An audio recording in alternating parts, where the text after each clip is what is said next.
Olá pessoas, eu sou Natasha, este é o Redemoinhando e hoje a gente vai conversar sobre um dos meus livros favoritos de todos os tempos, que é o Frankenstein ou Prometeu Moderno, da Mary Shelley, nessa edição da Penguin Companhia.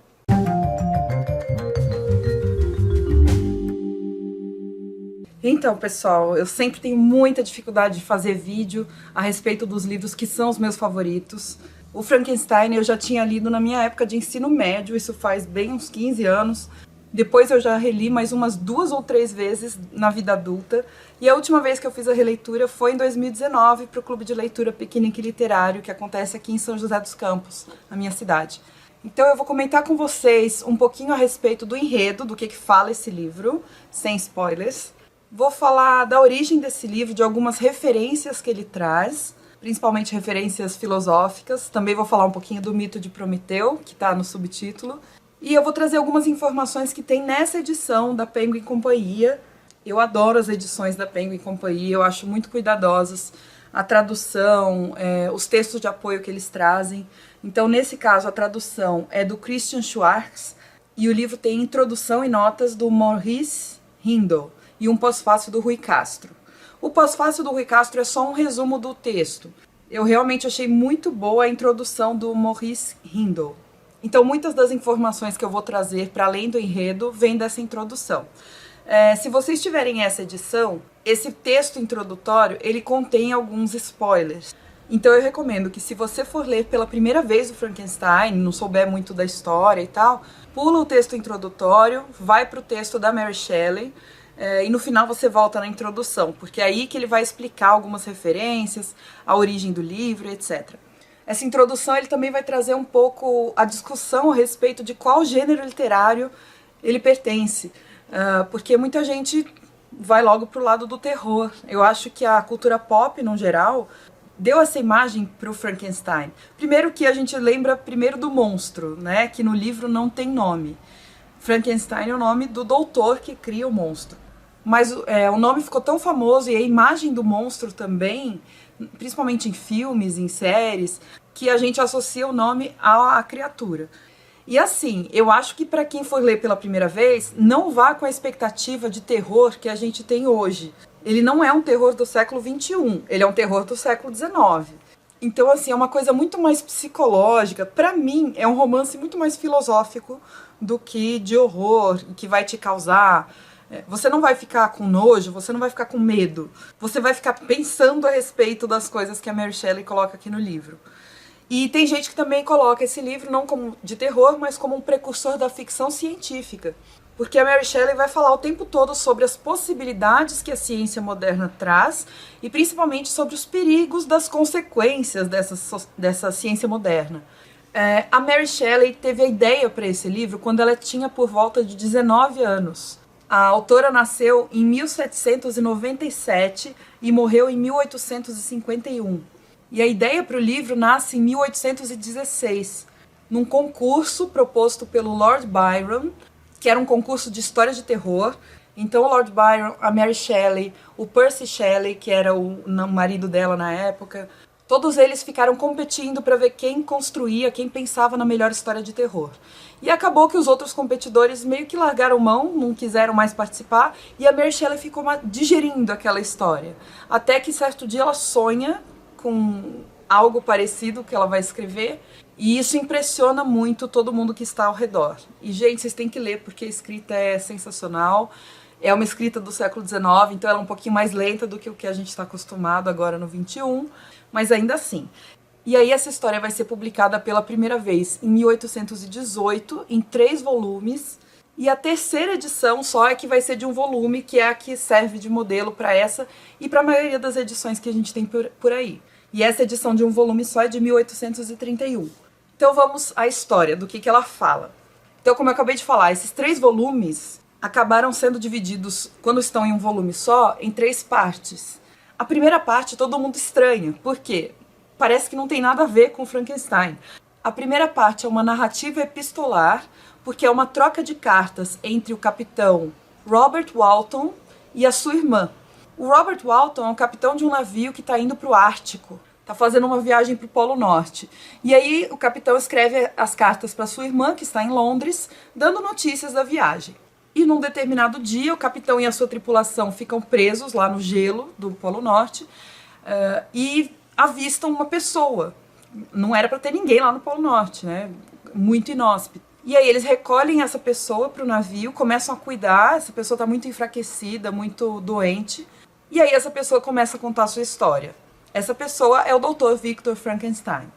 E a história que ele conta é que ele era um menino suíço de uma família de classe média, relativamente abastada, tanto que ele pôde estudar na universidade.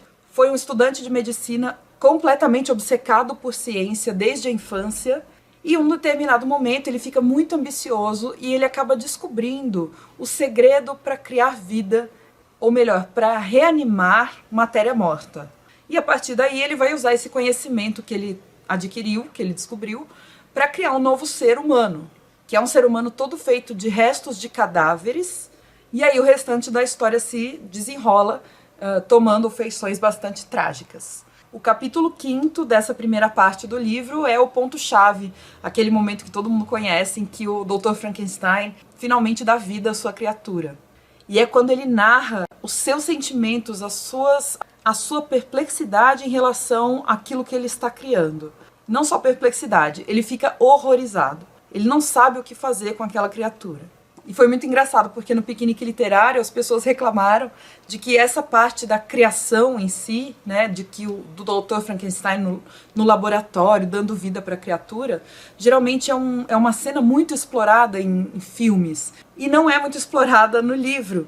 A autora quase que pula, ela fala todo o processo de aquisição do conhecimento e tal, fala da noite e já vai para o momento em que o Frankenstein está refletindo a respeito daquilo que ele criou. Na parte 2, os acontecimentos se desenrolam, não vou falar muita coisa, mas eu acho que o mais importante dessa parte é que acontece um confronto entre criador e criatura. E esse confronto é derivado da sensação de abandono que a criatura tem. E além dessa sensação de abandono, a criatura ainda sofre com outras duas coisas que lhe afligem. Uma é a deformidade corporal. A aparência dele é muito feia, é muito repulsiva para as outras pessoas. E a outra é a solidão causada pela rejeição, principalmente por conta dessa aparência. E aí nessa parte acontece um diálogo, que é também um monólogo, em que a criatura narra os seus aprendizados, os seus sentimentos, as suas descobertas e, no geral, a sua jornada até aquele momento. E ele também vai fazer um pedido ao seu criador. Não vou falar qual é o pedido. O fato é que esse é um dos melhores diálogos da história da literatura.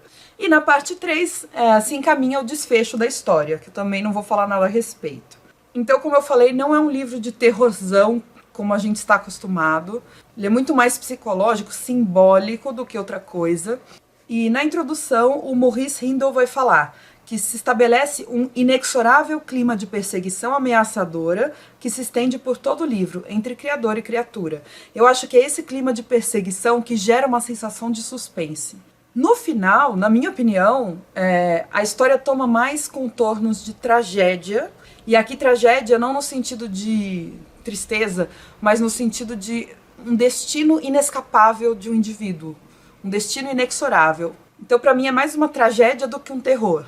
E no livro tem, sim, sensações de medo e de prática de violência também. Só que eu acho que são sentimentos que afetam muito mais os personagens do que o leitor. E aí, só para localizar vocês em relação ao contexto histórico do livro, que para mim é uma das coisas mais fascinantes que tem, a Mary Shelley consegue fazer uma ponte incrível entre o século XVIII e o XIX. Por quê? O século XVIII é o século das luzes, chamado século das luzes, do iluminismo. É um momento em que na Europa acontece uma supervalorização da razão, da civilização, do progresso. Rola um otimismo de que o conhecimento e a razão são agentes que iluminam a humanidade, que vão libertar a humanidade das amarras da superstição, da ignorância. Inclusive, a metáfora da luz e do fogo estão muito presentes aqui no texto o tempo todo, assim como no iluminismo. O fogo, além da luz, também traz o elemento mítico do Prometeu, que eu já vou comentar com vocês daqui a pouquinho. E o século XIX também é um século muito otimista em relação à ciência. Apesar de não ser mais o século do iluminismo, a gente tem o período dos imperialismos. A Mary Shelley é britânica e a Inglaterra foi o maior país imperialista do mundo. E isso só pôde acontecer, esse domínio de outros continentes, só pôde acontecer graças à Segunda Revolução Industrial, que só pôde acontecer graças à Primeira. E aí eu trouxe um pequeno trechinho do livro do Oliver Sacks, chamado Tio Tungstênio, em que ele descreve a respeito da Revolução Industrial. Ele diz assim: havia um extraordinário apetite pela ciência, especialmente pela química, naqueles primeiros e florescentes dias da Revolução Industrial. A ciência parecia um meio novo e poderoso, e não irreverente, não só de entender o mundo, mas de passar a um estado melhor. E é essa sensação de que a ciência e a tecnologia podem fazer a humanidade melhorar, a humanidade avançar. Mas a Mary Shelley é muito visionária, porque ela não cai nesse otimismo inocente, ingênuo. Nesse livro a gente vai ter justamente o questionamento a respeito de quais são os limites da ciência, até onde a gente pode ir sem prejudicar outras pessoas. Ela vai fazer a ponte do iluminismo, da Segunda Revolução Industrial, com uma corrente artística, literária europeia chamada romantismo. Geralmente a gente liga a ideia de romantismo a amor romântico, mas não é isso. O romantismo, principalmente o romantismo alemão, ele tem a ver com uma impulsividade, um ímpeto, a valorização dos sentimentos em contraste com a racionalidade. Geralmente os românticos, eles valorizam muito mais aquilo que é instintivo, intuitivo, do que aquilo que é racional. E aqui no livro você consegue ver também esse traço. O próprio Victor Frankenstein, quando ele fica se lamentando por ter criado a criatura, ele é muito dramático, porque ele percebe que aquela ambição racional dele vai ter consequências. E nesse livro aqui, A Invenção do Monstro, do Fernando Wugman, pela editora Luva, ele fala sobre vários monstros, entre eles o Frankenstein também, né, a criatura do Frankenstein. E uma das falas dele diz o seguinte: ao simultaneamente estabelecer as convenções da ficção científica moderna e combiná-las com aquelas do gótico e do terror, Frankenstein, o livro inteiro, se torna a metáfora e a denúncia da irracionalidade e do horror do projeto racionalista.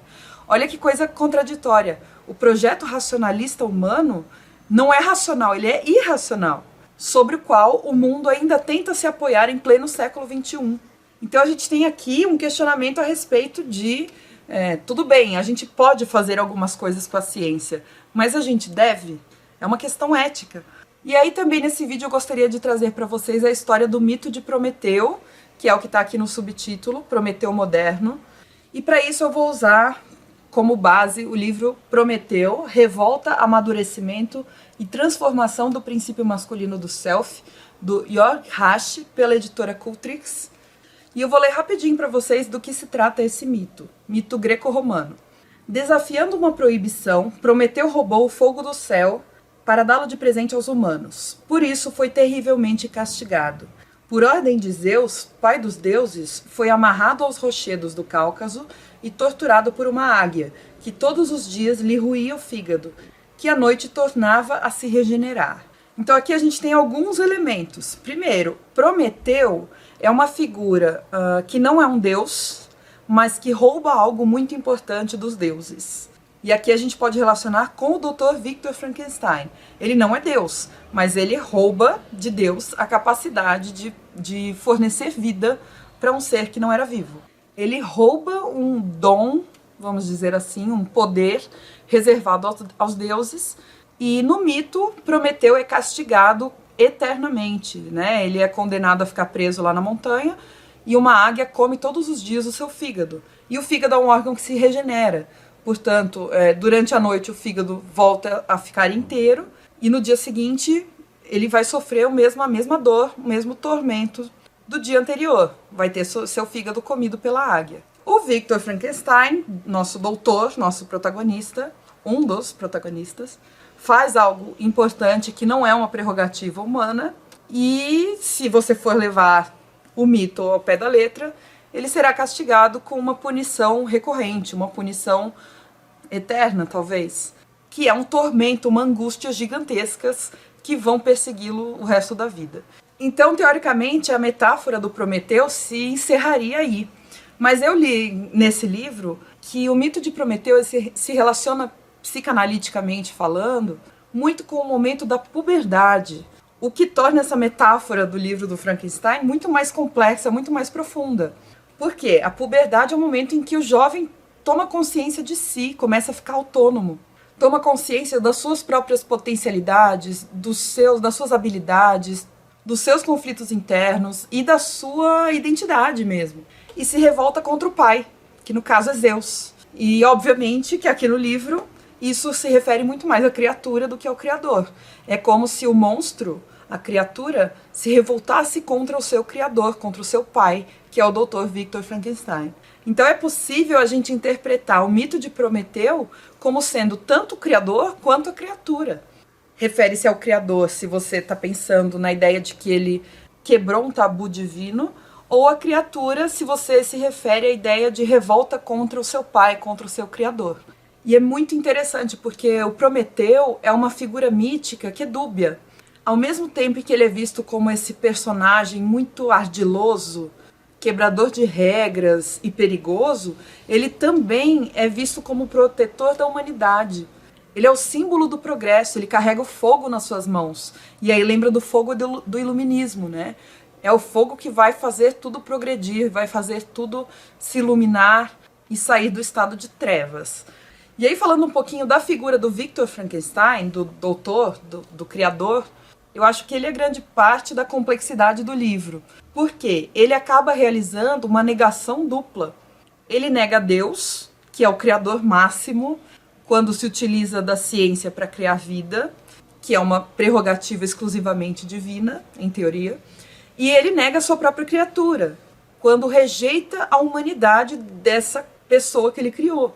Então isso deixa tudo muito complexo, porque ele é filho e pai ao mesmo tempo. E ele fica preso a essas duas condições, especialmente a condição de pai, e chega a ter o seu destino cada vez mais intrinsecamente ligado ao destino da sua criatura. A Mary Shelley foi muito hábil quando ela narrou a infância e a adolescência do Victor Frankenstein, porque ali fica evidente o quanto foi importante para o Victor ter pais, pai e mãe, família toda, né, mas principalmente os pais, com um papel completamente amoroso e de apoio para ele.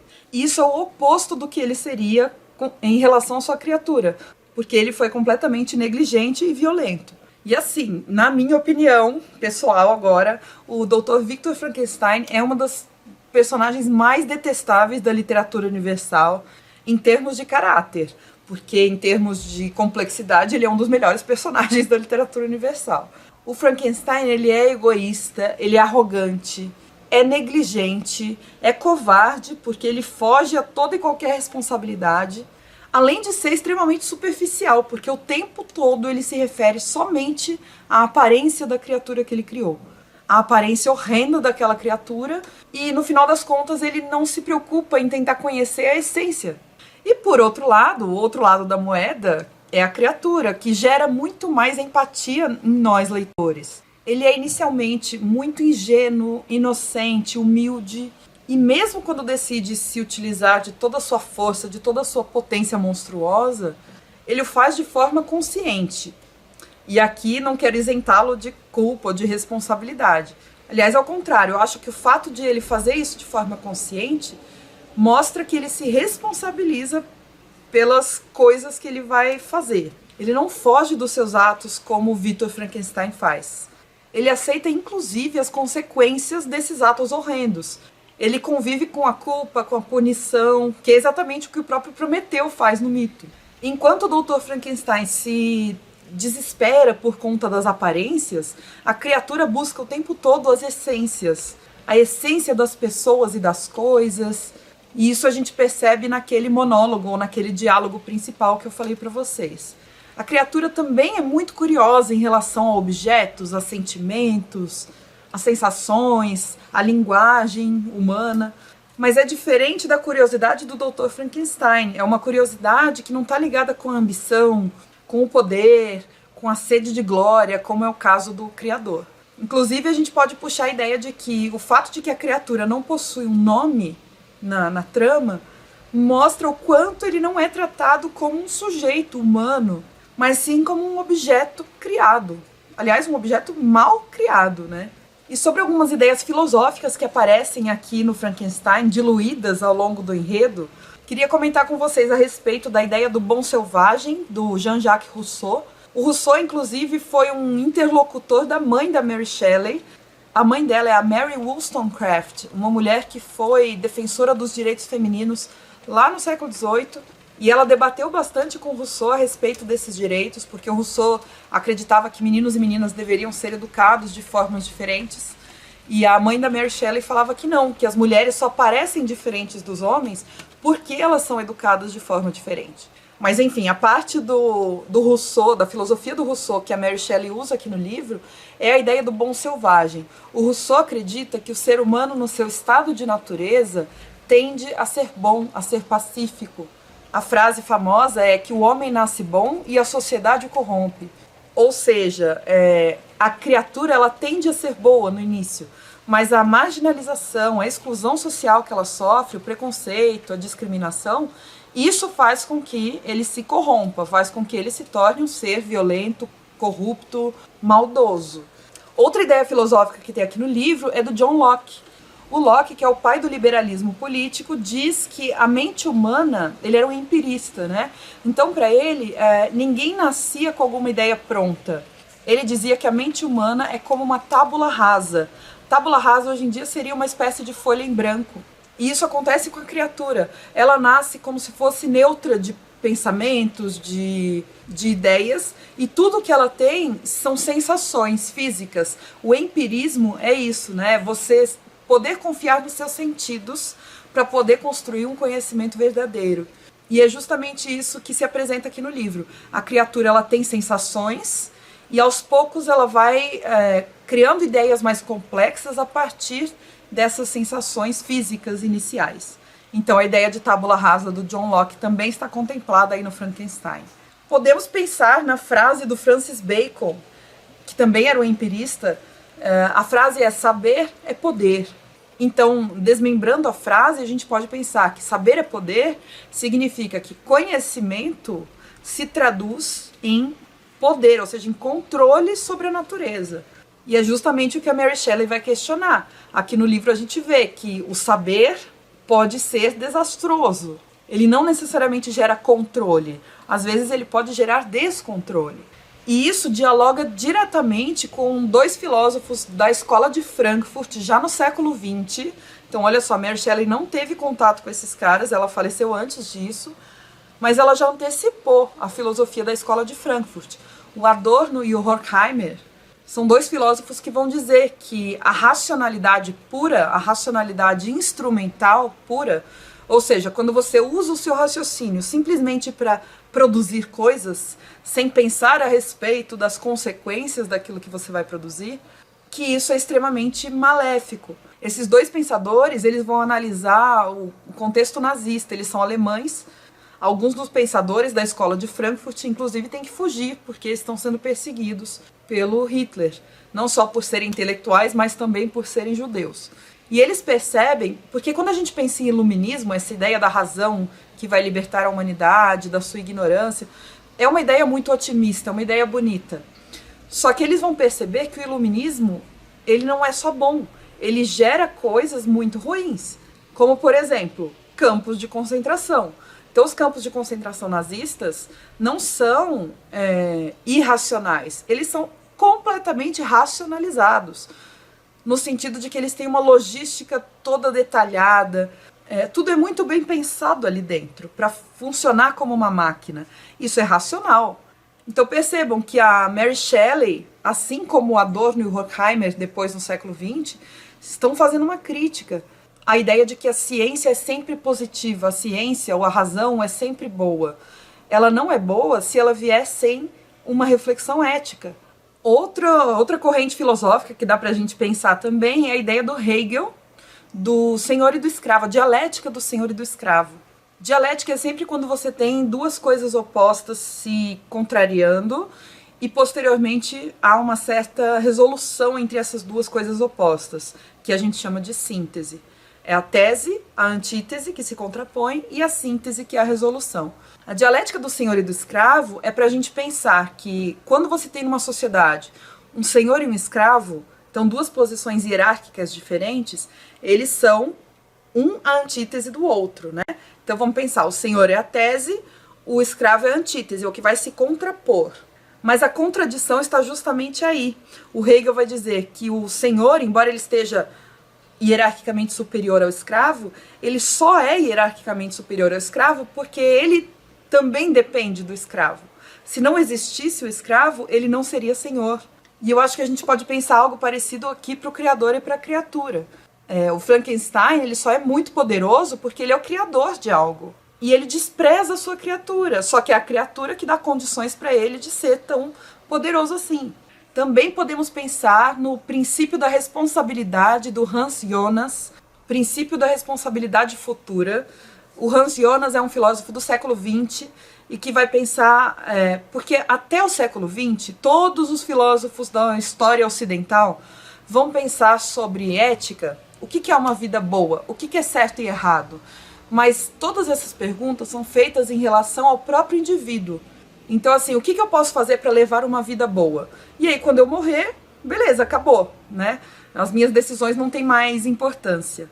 O Hans Jonas, no século XX, ele vai analisar a ciência do século XX, que já é muito mais avançada, muito mais perigosa. A partir do momento que você vê nas guerras as tecnologias do século XX funcionando, você percebe que essas armas todas são um perigo para a extinção da humanidade. E é isso que ele quer dizer com o princípio da responsabilidade futura. Ele diz assim, a partir de agora, a gente precisa pensar eticamente não só em nós mesmos, não só no nosso tempo de vida. Nós temos que pensar nas gerações futuras. Agora a questão não é como é que eu posso viver bem. Agora a questão é como é que eu posso preservar a vida humana. É muito mais grave e pressupõe uma responsabilidade muito maior do ser humano. Na minha opinião, a Mary Shelley super antecipa esse tipo de reflexão aqui no livro. E é claro, podemos pensar também na filosofia clássica do mito da caverna de Platão, a alegoria da caverna, que traz a saída da caverna, né, como uma metáfora para a tomada de consciência. E lembrando sempre que a saída da caverna tem a ver com encontrar a luz, o conhecimento. Então podemos também fazer essa relação. Desculpem, me empolguei aí na filosofia, mas só para finalizar, sobre a linguagem desse livro, eu acho uma linguagem do século XIX, mas muito acessível, considerando que ela é do século XIX. Eu acho, por exemplo, pessoalmente, Machado de Assis muito mais difícil do que Mary Shelley. No piquenique literário, quando a gente debateu, muita gente reclamou porque achou o livro super descritivo. Ele não é super descritivo, ele é descritivo, principalmente de lugares. Então, quando ele vai viajar para a Suíça, comenta lá como é que são as montanhas e o inverno, e fica falando do ambiente. Mas isso tem a ver com a época, né, gente? Hoje a gente pode jogar no Google o nome Suíça, aí aparece um monte de foto, vídeo. Você já viu algum filme falando sobre isso? Aqui não, eles não tinham essa possibilidade. Então, é uma maneira que a autora tem de fazer o leitor entrar na história, fazer o leitor conhecer o ambiente em que aquilo está se passando. Então, era isso que eu queria dizer. Eu acho que os temas principais desse livro não remetem ao terror exatamente, mas muito à reflexão e talvez à angústia que a gente carregue por ser humano e por tanta responsabilidade que a gente tem, principalmente em relação ao nosso poder racional. Dá pra gente pensar o que nos define como seres humanos e será que nós, seres humanos, somos os únicos seres que merecem dignidade? A gente é muito egoísta, né? A gente só pensa em nós mesmos. E como última frase aí do vídeo, eu queria deixar uma que eu li aqui nesse livro, A Invenção do Monstro, do Mike Carey. O Fernando Wugman cita esse Mike Carey. Ele diz assim: fazemos nossos próprios monstros e os tememos pelo que revelamos sobre nós mesmos. Então, os monstros são criados por nós para revelar coisas que nós temos dentro de nós, mas que nos deixam angustiados e que nos fazem criaturas mais feias do que a gente gostaria de ser. E eu acho que o Frankenstein é sobre isso, é sobre humanidade. Queria agradecer todo mundo que teve paciência de ficar até aqui o final do vídeo. Não se esqueça de deixar um joinha e, por favor, deixe seu comentário aí também sobre o que você achou, que tipo de reflexão mais esse livro te trouxe, porque, pra mim, é um livro inesgotável. Toda vez que eu releio, vem coisas novas, eu percebo o quanto esse livro é profundo e eu espero que todo mundo leia, de verdade, é um livro magnífico. Obrigada pela companhia, um beijo e até o próximo vídeo. Tchau!